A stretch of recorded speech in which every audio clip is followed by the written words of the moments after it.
Steiner, Doctor of Medicine. Tonight's story has the title, And There Was Darkness, and There Was Light, Part 2. Guardian of birth, healer of the sick, comforter of the aged.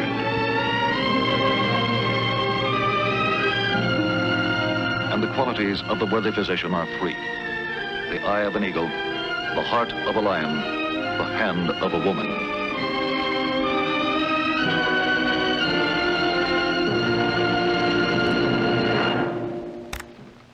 Our actual case history tonight concerns the field of psychiatry, science of mental disorders. The object in point, a crucifix.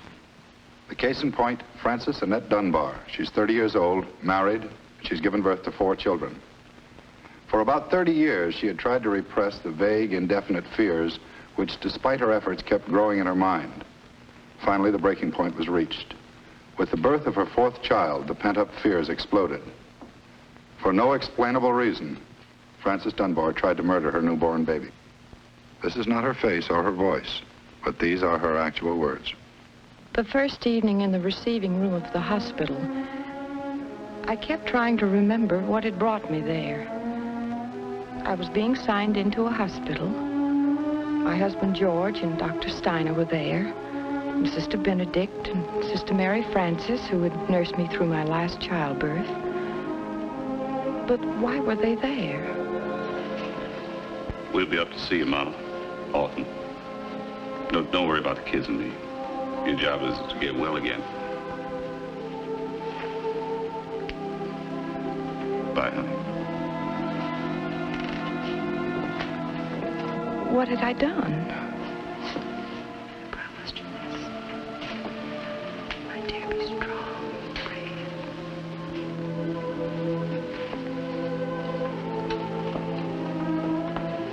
Well, make yourself comfortable, Mrs. Dunbar. I'll only be a moment longer.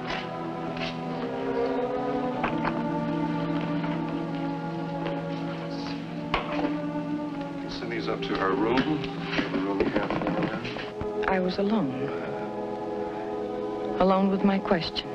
Why was I there? And as I stared at the crucifix, the answer came back to me. I saw again what I tried to do. I saw myself in my own home, sitting there, all alone, with my new baby nearby. I saw myself rise from my seat, move about the room, trying to deny what could no longer be denied. Somehow, my mind had hardened into a frightening determination. I had to kill my new baby. I saw myself move to the baby, pick it up, and I saw myself moving to the stove. Once again, closer and closer. I was reaching out to put the baby into the stove. And then the merciful blackness came that saved my baby's life.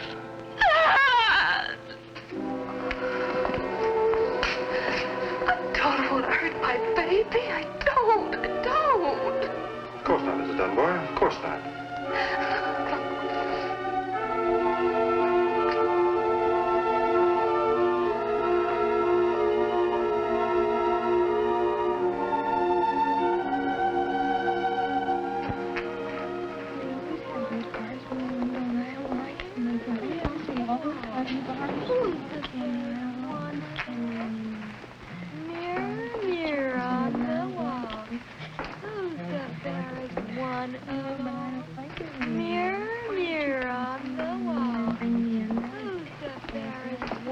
This way, Mrs. Dunbar.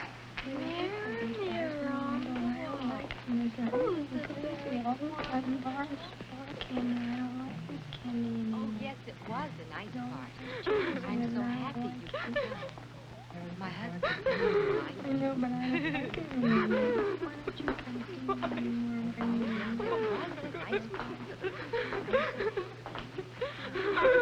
My name's Margie Hartwig. I'll put your regular clothes in the check room with the other things.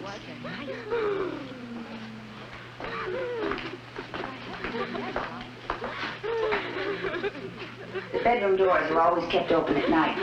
And if you need anything, I'll be at my desk in the hall.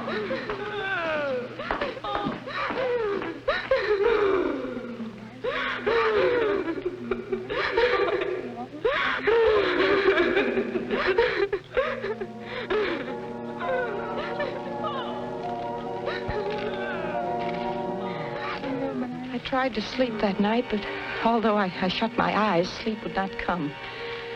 The frightening sounds from the corridor and the twisting shadows in the room seemed to me like voices and shapes from the dead. And all about me, strange, frightening things seemed to move and beckon. And even when I closed my eyes, the images would not leave me. I knew that they were there, in the room, not in my mind. And I knew that there was something in the closet, some wild animal. An animal that was going to tear me with its fangs. I wanted to run, but I couldn't. My entire body had turned to ice, and nothing would move. And the animal kept coming closer and closer, and I could feel it by my bedside. I knew it was there looking down at me, and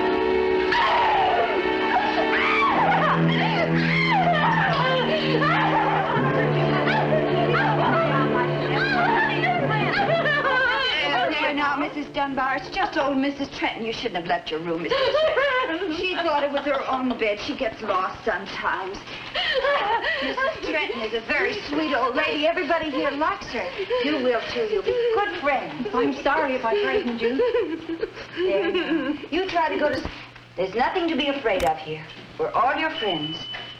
Come along, Mrs. Trenton. I'll take you back to your room. I thought I was in my own room, Marge. Really, Yes, truly, yes, I know. I understand. the next day I was told some of the hospital rules. I could have the freedom of the corridors, and at the end of the corridor was a reception room. But I stayed in my own room all day long. I was too afraid of the patients to go out. During the second night, other thoughts started crowding into my mind. Thoughts about sharp objects, hammers, scissors, pieces of sharp metal. For many years, I'd been afraid of weapons and anything that might be used as a weapon. And now my mind was crowded with them. I don't know why. I never know why.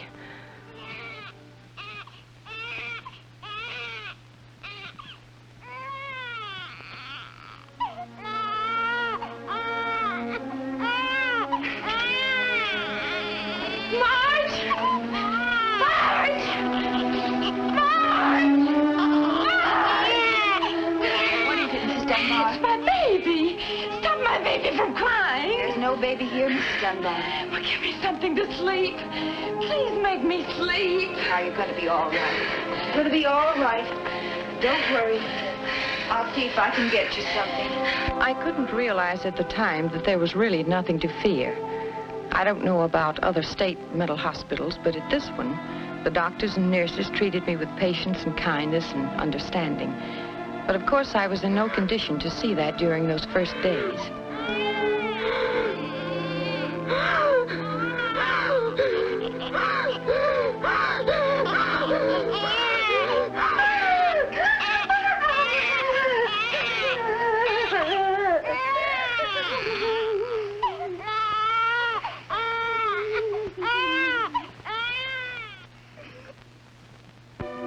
After some time, I was moved to a new room in a different ward. It was quieter, and I was not so afraid of the patients there. I was given some shots, a brain wave, my fingerprints were taken, and my case thoroughly evaluated. Also, I began to attend classes in psychology. And it was then I started to suffer worse physical pains than I had ever suffered before. I had heart attacks. It was real pain, not imaginary. Except there was never anything organically wrong with my heart to account for it.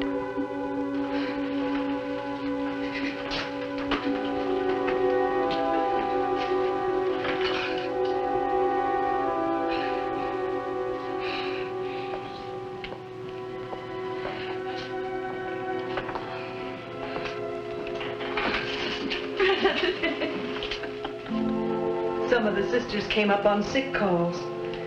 I thought you'd like to see a familiar face, so I came along with them for a little visit. Oh, sister, I wish I could die. Please tell them let me die.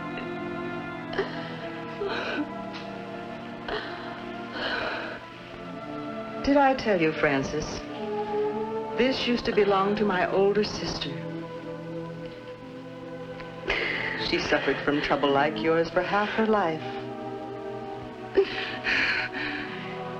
In those days, there was no one who could help her. This was her only help. Oh, Sir Benedict, I only want to die. God forgive me, but that's all I ask for. You're going to get well, Francis. We'll pray for you. And you pray for yourself. You're going to get well. But for the next 2 days, I kept praying only for death. I begged Almighty God to free me.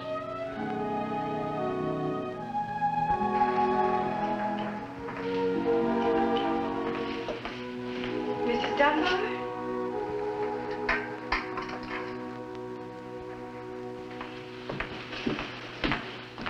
Do you recognize it? It's your suitcase. Pretty? You're wondering why I brought your clothes to you? Because you're going to wear them when you see Dr. Clifford. Personal appearance is very important here. Dr. Clifford? He's one of our psychotherapists. He's going to help you get well again.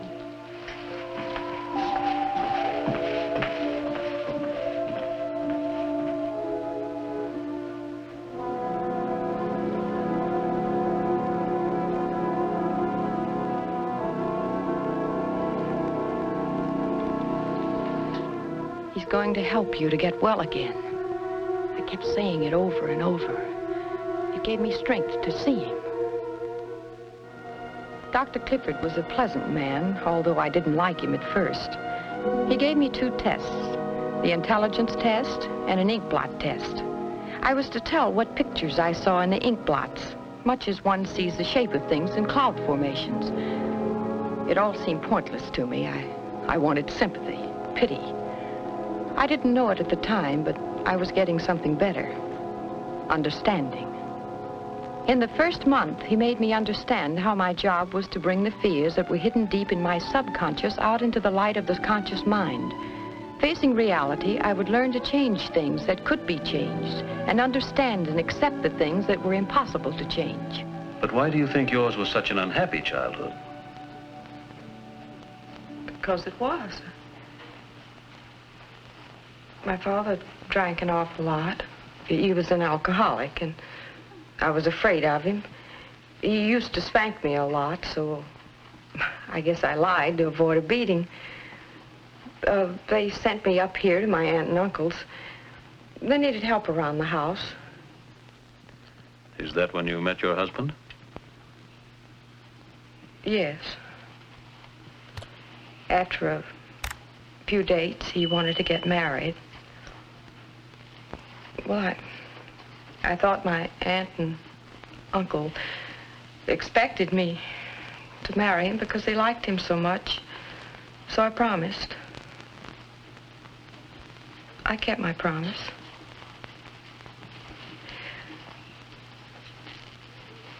On the way to my own wedding, I hoped I would be killed so I wouldn't have to go through with it. And on my wedding night,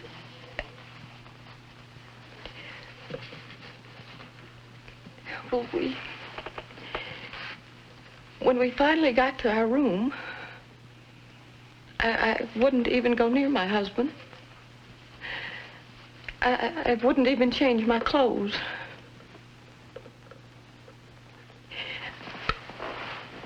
I just sat there in a chair all night long and cried from shame.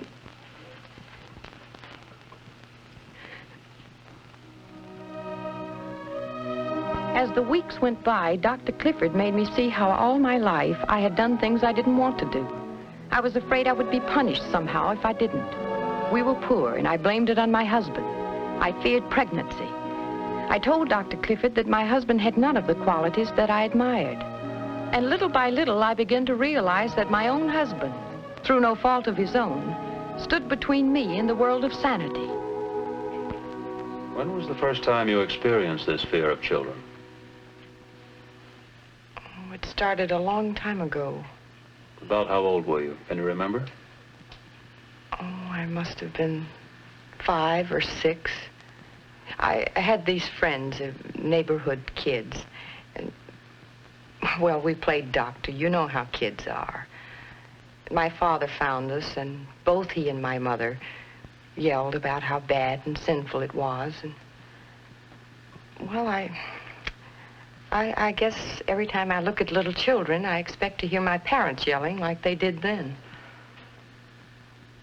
There was never any explanation about sex at home, and there was no affection. In fact, I can't remember my father ever kissing my mother. And when I asked questions, I was spanked. More weeks passed. I tried to remember all incidents like that. I wrote them down so I could talk about them with Dr. Clifford. I began to understand one thing clearly. I had gone into marriage not as a mature woman, but as a frightened child full of ignorant prejudices. My fears about the baby stemmed from the fact that I married a man that I was childishly rejecting. So that while I loved the baby consciously, I rejected her subconsciously. Because I did not want a baby fathered by a man I didn't love. And yet, in my state of emotional immaturity, I could not have known what love was. I could not have been happy with any man. When my husband and the older children began to visit me, I would look at George in silence, asking myself question after question about our life together. I didn't hate George, and I didn't love him. I felt nothing. It was June. My feelings toward my husband did not change. He was a stranger. A stranger I would have to learn to know. I became more and more dependent on Dr. Clifford. He was a father to whom I could say anything and everything without shame and without fear of punishment. Look who showed up. Big surprise. Hello, Francis. Sister. I brought you out some pictures of the babies. From George. He's getting very good with that camera of his. See them? Oh, Helen, look at them. They must take after their mother. This one's the image of his father. Oh, he's a nice-looking boy. Oh, Dr. Clifford asked me to bring you out some things to make something for the baby. Oh, I don't know. What could I make? Well, the little one needs a sweater. I think I have everything here. Good, you didn't forget the knitting needles. I thought I had a little pair of scissors, but for the life of me, I don't know what became of them. I must have dropped them. That's all right, sister. I can get one from Supply. Oh. What is it? I had forgotten all about it. At some time during my visits with Dr. Clifford, the scissors that I had hidden under the cushion had slipped completely out of my mind. It had become unimportant enough to forget. What I used to think of as a deadly weapon was only an ordinary pair of scissors I had misplaced. My second summer at the hospital was coming to an end. And one day, toward the middle of September, Dr. Clifford began to push me away, gently, tapering off my dependence on him. My visits to his office were made shorter, and he saw me only twice a week after that. I was beginning to stand on my own 2 feet, thinking for myself. George and the children began to come more often, bringing pictures of the baby, of the house, of my mother.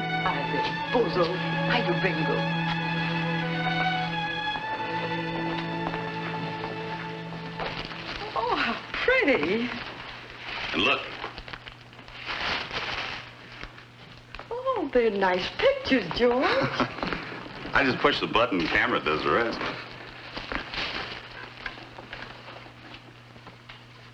I got some good news. I got a raise. That's wonderful, George. It's not much. It's just a little raise, but... Well, your mother and I, we figured we could start saving up now for when you come home. For what when I come home? Well, you always wanted a nice room of your own. And, well, we figured that we could start saving now. In a few months, we'd have enough to fix up that old side room for you. You know, your mother's got some real great ideas about color and drapes and stuff like that. Well, that's nice, George, but what about my ideas? Well, we only wanted to do something nice for you. Did I do something wrong again? Of course not. You haven't been wrong, George. I've been wrong. You see, I've been taught something here. Well, it's simply this. from here on in, you know, even in little things like fixing up a room, well, there's only one person alive that can make decisions and make up my mind. And, well, that's me. Fran, I'm not a very bright guy. But I know I must have done something wrong. Whatever it was, I won't never do it again. Fran, I maybe don't know how to show it very much, but you mean an awful lot to me. Be just a little bit patient, please.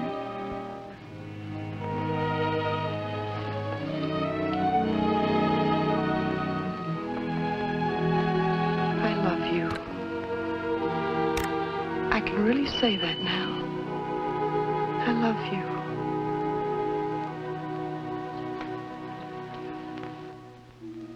Summer passed into autumn, and autumn into winter. And then one day in early December, Dr. Clifford explained to me about the family care job.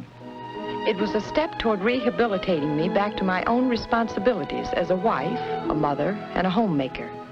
I was allowed to leave the hospital every day to take care of an old couple in the next town. By caring for them properly, I gained proof that I could care for my own loved ones. It was the last test, and the month of December was a happy one for me. It was the day before Christmas. The joy of simply being alive filled every moment. I'd be going home soon, someday in the coming new year, home to my children, my husband, and to my baby. Hello. Hello, Fran. I hope I'm not disturbing you. No, I was just finishing up my creche here. I told Jessie so much about it, she wanted to come over and see it. Jessie, this is Mrs. Dunbar. Hello, Jessie. Your little girl? Mm-hmm. I thought maybe you could show her your creche while I was in C3, helping them get ready for the Christmas Eve party tonight. Oh, I'd love to show Jessie. Are you having guests for the party? Oh, yes. My husband is bringing over the older children, and Dr. Steiner said he'd stop in for a little while. That's wonderful. Don't let Jessie bother you too much. I'll be only 10 or 15 minutes. Oh, you take as long as you like. Thanks.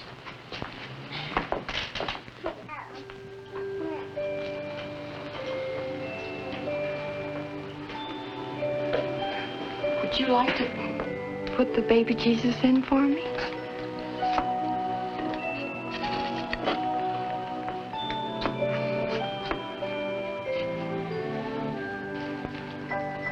Hey, you two'd better get dressed for the party. I can finish up. There's only the tinsel left.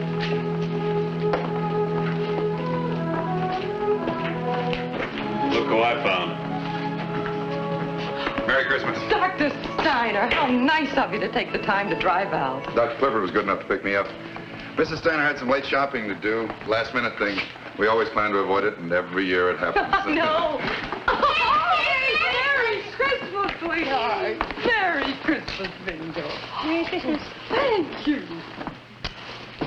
Merry Christmas, honey. I think this is the happiest Christmas my whole life. We brought you another present.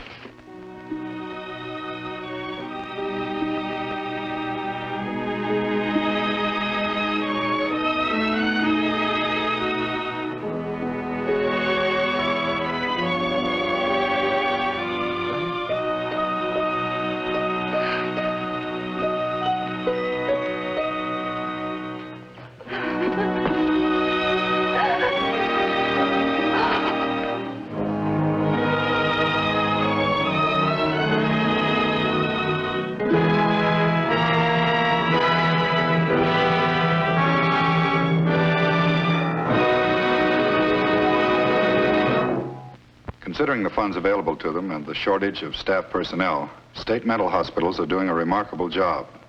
But their task is made needlessly more difficult by public prejudice. There is nothing about mental illness to be ashamed of, and it cannot be cured except by the skill of specially trained doctors. And thanks to those doctors whose lives are devoted to healing the mentally ill, thousands of men and women have been able to return to their rightful places in society, happy, well-adjusted, and unafraid. Thus, the first segment of Francis Dunbar's true story, documented from her actual case history. Francis Dunbar is neither alone in her affliction nor is her case unique. And if the retelling of this story has helped only one person survive his own private nightmare of fear, it has served its purpose.